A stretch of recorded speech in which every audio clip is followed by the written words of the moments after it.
At my dinner party, her best friend looked me in the eye and said, "She could do way better than you." I calmly put down my fork and destroyed him so brutally that she gave me an ultimatum. When she came crawling back weeks later, she discovered what happens when you pick the wrong side in a war you can't afford to lose. Let me explain how I got to this point, because the numbers matter. My name is Jack, I'm 32 years old, and I'm a senior associate at one of the top corporate law firms in the city. My base salary is $285,000, but with bonuses and profit sharing, I pulled in $420,000 last year. I own my house outright, a beautiful restored Victorian I bought for $180,000 and spent 3 years and another $95,000 renovating myself. Current market value sits around $485,000. Anna, my girlfriend of 3 years, was a paralegal making $48,000 annually. She was brilliant, driven, and had just started her second year at Northwestern Law School, a program that costs $68,000 per year in tuition alone. I was covering every penny of that, plus her living expenses, car payment, insurance, everything. We're talking about a total annual investment of roughly $95,000 in her future. This wasn't charity. Anna and I were building something together.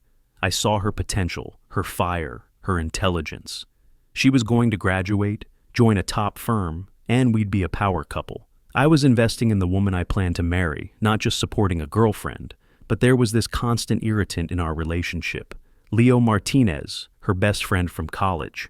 Leo was a 33-year-old graphic designer who made maybe $28,000 a year, designing menus for restaurants and flyers for local bands. He lived in a studio apartment that cost $1,200 monthly, which was already stretching his budget to the breaking point. To Anna, Leo was her protector, her creative soulmate, the guy who understood her artistic side. To me, he was a manipulative leech who'd made it his personal mission to undermine our relationship at every opportunity. Leo was a master of the subtle dig. He never said anything you could directly confront him about. Instead, he'd make comments like, "Anna, remember when you used to be more spontaneous?" Or, "I miss the old Anna who didn't worry so much about practical things." Always delivered with this wistful tone, like he was mourning the death of her free spirit. His favorite weapon was bringing up Anna's ex-boyfriend Alex, a musician who'd broken her heart 2 years before we met. Alex had moved to Portland after their breakup, and was now playing in coffee shops for tips, but Leo would romanticize their relationship constantly. If Anna and I went on a nice vacation, Leo would somehow work in a story about some spontaneous road trip he and Anna had taken with Alex. "You can't plan magic moments like that," he'd say, looking directly at me. "You either have that spark or you don't." The message was always crystal clear. I was the boring, safe choice, and he was the keeper of the exciting life she was sacrificing for financial security. What made it worse was that Anna completely fell for his act. Every time I'd hint that Leo was out of line, she'd get defensive. "He's just being Leo. He was there for me when Alex destroyed me. He's protective. He's family." But here's what I started documenting 6 months ago, because as a lawyer, I believe in evidence. Leo wasn't just undermining our relationship. He was financially parasitic. I created a detailed spreadsheet tracking every interaction, every favor, every emergency that somehow became Anna's problem to solve, with money that ultimately came from my accounts. In the past 8 months alone, Leo had borrowed money from Anna for car repairs 3 times, totaling $2,400. His rent was late so often that Anna had covered it twice, another $2,400. He'd had a cash flow problem that resulted in Anna paying his phone bill for 4 months running, $320. When his laptop broke, Anna bought him a new one for $700. Every time, it was supposed to be temporary. Every time, he'd pay her back. The paybacks never materialized, but somehow there was always another crisis that required Anna's financial intervention, which really meant my financial intervention, since Anna's income barely covered her own basic expenses. I kept meticulous records, screenshots of text messages, photos of receipts, bank statement highlights. I documented dates, amounts, and the creative excuses Leo provided for why each emergency was uniquely urgent and temporary. The breaking point came 3 weeks ago. I'd just won the biggest case of my career, a corporate merger dispute that my firm had been working on for 8 months. Success meant a $75,000 bonus and a clear path to partnership within 2 years. To celebrate, I threw a dinner party at our house. I invited my closest colleagues and friends, people who'd barely seen me during those months of 12-hour days and weekend research sessions. My guest list included Marcus and Sarah from my litigation team, David and Jennifer from corporate, and my law school buddy Tom, who now worked at a competing firm. Because I was still trying to be the good guy, I told Anna to invite her friends too, which naturally meant Leo would be there. The evening started perfectly. Good wine, great food, intelligent conversation. I was actually relaxing for the first time in months, feeling like the investment in my career was paying off. Leo showed up an hour late, didn't bring anything, and immediately started working his way through my expensive whiskey like he owned the place. After a few drinks, he launched into one of his performances. "It's just fascinating," he said loudly, "how differently people see success. Some of us are driven by passion, by art, by the need to create something meaningful." He paused to take a long sip of my 20-year-old Macallan. "Others are more focused on practical concerns. Different ways of seeing the world, you know?" My friends recognized the provocation immediately. I could see Marcus tensing, ready to shut him down. Sarah was giving Leo looks that could freeze hell. But I stayed calm. In my line of work, you learn to let the other side talk. You let them build their own case against themselves. You wait for them to hand you the rope. Leo turned to Anna with his concerned friend expression. "I just hope you're happy, Anna," he said, his voice dripping with fake sincerity. "I mean, Jack's great. He's stable. He's a provider. He's reliable." He said reliable like it was a character flaw. Then he looked directly at me, let that smug little smile spread across his face, and said, "But you've got to admit, she could do way better than you." And there it was, the rope. The entire table went silent. My friends looked like they wanted to physically remove Leo from my house. Anna stared at her plate, blushing with embarrassment. Not anger at Leo's disrespect, embarrassment that he'd made a scene. That's when something shifted in me. The patient lawyer disappeared. The man who'd just been fundamentally disrespected in his own home by someone living off his generosity was now in charge. I set down my fork and knife slowly, folded my hands on the table, fixed my eyes on Leo with the same focus I used when cross-examining hostile witnesses. "That's an interesting claim, Leo," I said, my voice dangerously quiet. "I'm curious about your reasoning. In your expert opinion, what exactly would a better man for Anna look like? Please be specific." Leo was completely unprepared. He'd been expecting anger, maybe a shouting match. He wasn't ready for a methodical cross-examination. Well, you know," he stammered. "Someone more creative, someone on her level who really gets her." "I see," I nodded. "So the primary qualification is being creative, and I assume you see yourself as fitting this description?" "I understand her better than anyone," he said, puffing up. "Perfect. So you're the gold standard we're measuring against. Let's examine that premise." I leaned forward slightly. "Let's talk about concrete investment rather than abstract concepts. As everyone here knows, Anna is in her second year at Northwestern Law School. It's a top-tier program with a price tag to match. I'm paying for that education, tuition, books, living expenses. We're talking about a $200,000 investment in her future." Leo's face was starting to lose color. "So, my question for you, Leo, as the self-appointed expert on what's better for Anna, is this. What have you invested in her future lately, other than your consistently negative opinions about me?" "Jack, don't," Anna whispered. I held up a hand without looking at her, eyes still locked on Leo. "I'm not finished. Let's talk about the car Anna drives. Safe, reliable, gets her to school and work every day. I bought that car. You have a car too, don't you, Leo? That convertible that breaks down constantly. In fact, Anna has loaned you money for repairs 3 times in the past 8 months, hasn't she? Money that came from our household account. So, technically, Leo, I've been subsidizing your transportation while providing hers." Tom actually snorted with suppressed laughter. Leo looked like he'd been slapped. "And finally," I continued, my voice dropping lower, "let's discuss this house. The roof over Anna's head. I own it. I pay the mortgage. I handle the maintenance and repairs. You, meanwhile, have been late on your rent so many times that Anna has had to cover for you, again, using money I earned." I leaned back and delivered the closing argument. "So, Let me summarize your position for everyone here. You're arguing that a man who provides a stable home, reliable transportation, and a fully funded legal education is somehow inferior to a man who is a financial drain on the very person he claims to care about. A man who repays kindness by systematically attacking the relationship that makes that kindness possible. Is that a fair summary of your argument, Leo? The room was dead silent. Leo sat there humiliated, unable to form a response. My friends were staring at him with open contempt.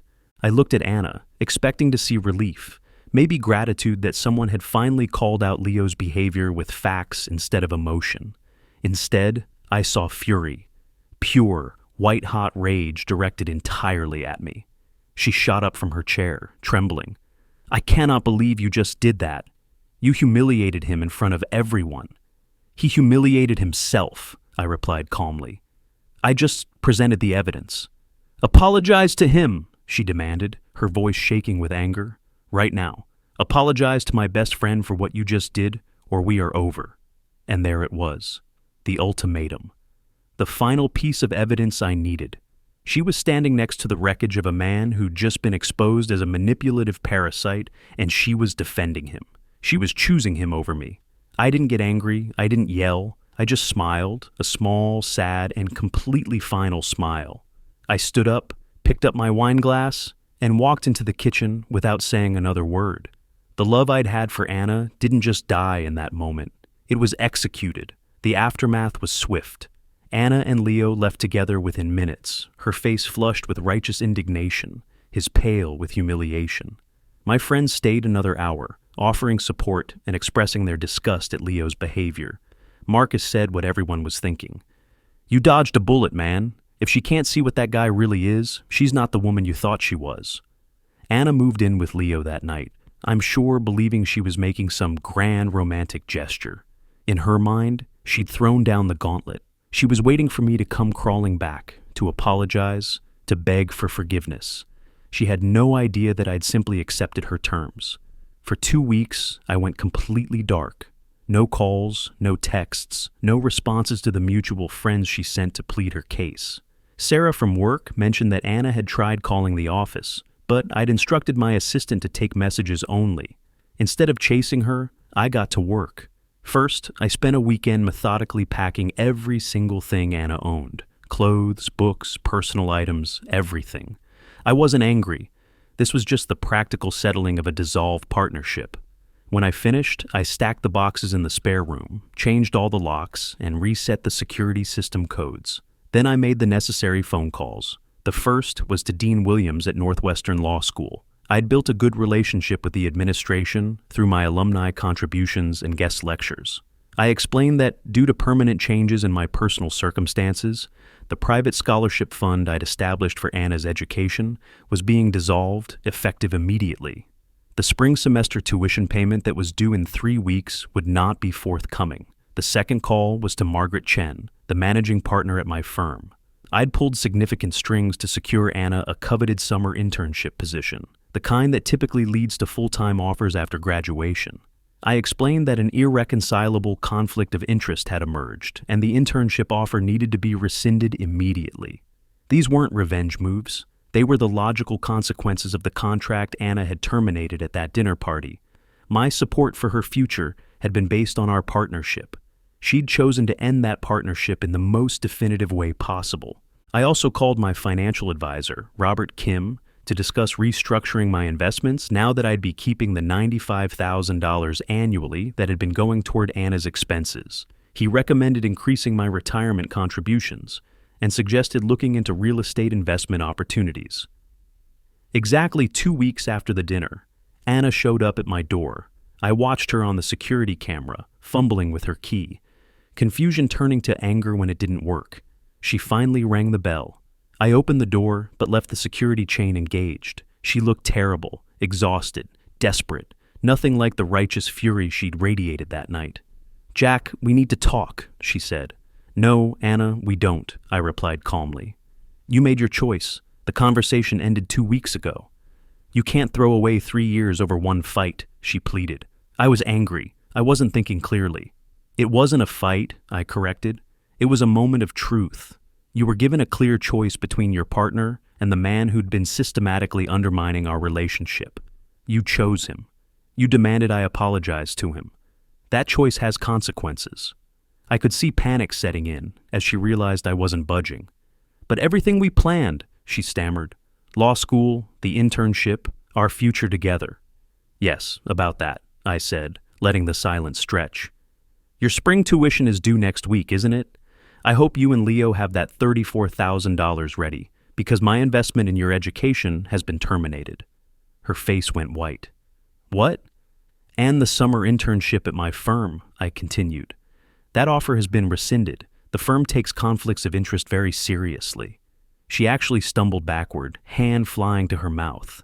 The internship had been her golden ticket, the career-making opportunity that would have set her up for life. You can't do that, she whispered. Jack, please. I already have, I replied. Actions have consequences, Anna. You gave me an ultimatum. Apologize or we're over. I chose over. Now you get to live with what that means. I suggest you ask Leo for help. The man who's so much better than me surely has a plan to cover your tuition and replace the career opportunity you just lost. Jack, please, I made a mistake. I was defending him because I felt sorry for him. You destroyed him in there. I presented facts, Anna. If facts destroyed him, that says everything about the foundation he was standing on. But I love you, she said, tears streaming down her face. We can work this out. I'll cut Leo off completely. I'll do whatever it takes. The time for that conversation was 2 weeks ago, before you chose to defend the man who's been sabotaging our relationship for 3 years. Your boxes are in the spare room. I'll have them delivered to Leo's apartment tomorrow. I closed the door and walked away, ignoring her pounding and pleading. The aftermath was predictable and swift. Anna had to drop out of law school 3 months before graduation. The debt she'd already accumulated, about $120,000, remained. But the degree and career that would have made that debt manageable were gone. She and Leo were trapped together in his 400-square-foot studio apartment. Within weeks, the reality of their situation became clear. Leo's income could barely cover his own basic expenses, let alone support 2 people. Anna had to take a job waitressing at a chain restaurant to help make ends meet. According to mutual friends, it became a special kind of hell. Anna was consumed with resentment over what Leo had cost her. Every day in that cramped apartment, serving tables instead of practicing law, was a reminder of the future she'd thrown away. Leo, meanwhile, was stuck with a woman who'd become a living symbol of his own inadequacy and the destruction he'd caused. The relationship deteriorated rapidly. Anna blamed Leo for ruining her life, and Leo resented being blamed for her choices. They were both trapped. Anna couldn't afford to move out on a waitress salary, and Leo couldn't afford the apartment without her contribution. 6 months later, I heard through colleagues that Leo had tried to get a job at several law firms, apparently thinking Anna's connections might help. When potential employers discovered his role in derailing a promising law student's career, he found himself blacklisted from legal support positions throughout the city. Anna eventually tried to re-enter law school, but the combination of her academic record gap, the circumstances of her departure, and her inability to pay tuition without assistance made readmission nearly impossible. The few programs that would consider her required starting over as a first-year student. Meanwhile, my life improved dramatically. I received that partnership offer 8 months after the dinner party. My focus on work, undistracted by relationship drama and financial drain, had paid professional dividends. The $75,000 bonus from the big case, combined with the $95,000 I was no longer spending annually on Anna, improved my financial position dramatically. I bought a vacation property in Colorado 6 months ago, a beautiful cabin near Aspen that I'd always wanted but couldn't afford while carrying Anna's expenses. I'm dating again, but carefully, and with clear boundaries about financial expectations and mutual respect. My friends from that dinner party have become even closer allies. Marcus introduced me to his sister-in-law, a successful architect who understands the value of partnership over parasitism. Sarah and her husband have included me in their social circle, where I've met several interesting, accomplished women who appreciate a man who knows his worth. Tom, my law school friend, told me something that really stuck. You didn't just dodge a bullet with Anna, you learned something invaluable about character. Most people never get such a clear demonstration of someone's true priorities. A year later, I ran into Anna at a coffee shop downtown. She was in her waitress uniform, looking tired and older than her years. She saw me and approached hesitantly. "Jack," she said quietly, "how are you?" "I'm well, Anna. How are you managing?" "I'm getting by. I heard about your partnership. Congratulations." "Thank you." She hesitated, then said, "I know this doesn't matter now, but I want you to know that I understand what I lost, what I threw away. Leo and it didn't work out. We broke up 6 months ago, but I couldn't afford to move out until last month." "I'm sorry to hear that," I said, and meant it. I didn't take pleasure in her struggles. "I've been thinking about what you said that night, about consequences. You were right. I made my choice, and I have to live with it. I just wanted you to know that I know what I lost.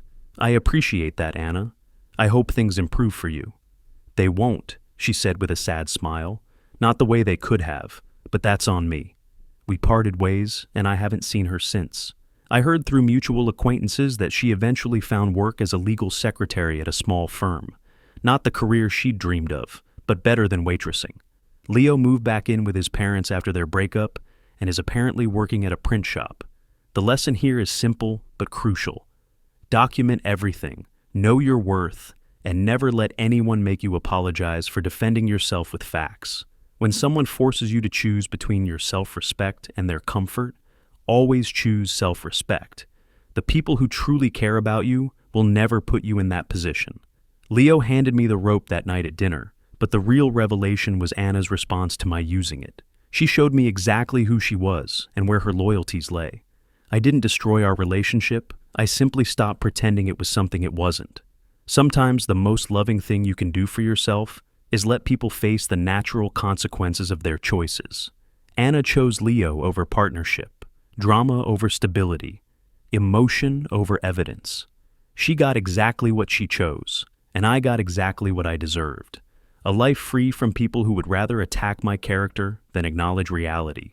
The numbers don't lie, and neither should you. When you invest in someone, make sure they're investing in the relationship, not just taking advantage of your generosity. The moment someone demands you apologize for defending yourself with facts, you know everything you need to know about their priorities. Strategy beats emotion every time. Documentation beats denial. And self-respect beats settling for people who don't appreciate what you bring to their lives. I learned that the hard way, but I learned it completely. Now, I'm building a life with people who understand the difference between partnership and parasitism, and the difference has been transformative.